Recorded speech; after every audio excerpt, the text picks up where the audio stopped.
Hello everyone, I hope you are doing well. Today we will talk about how to fix or how to solve the problem of Cash App. We click on settings. Here we click on apps, default apps, app settings.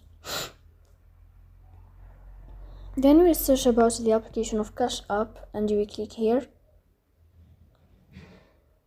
In this page we click on Forcestop and we click OK. Then here you will enter to the window of storage. Then here you will click on clear cache.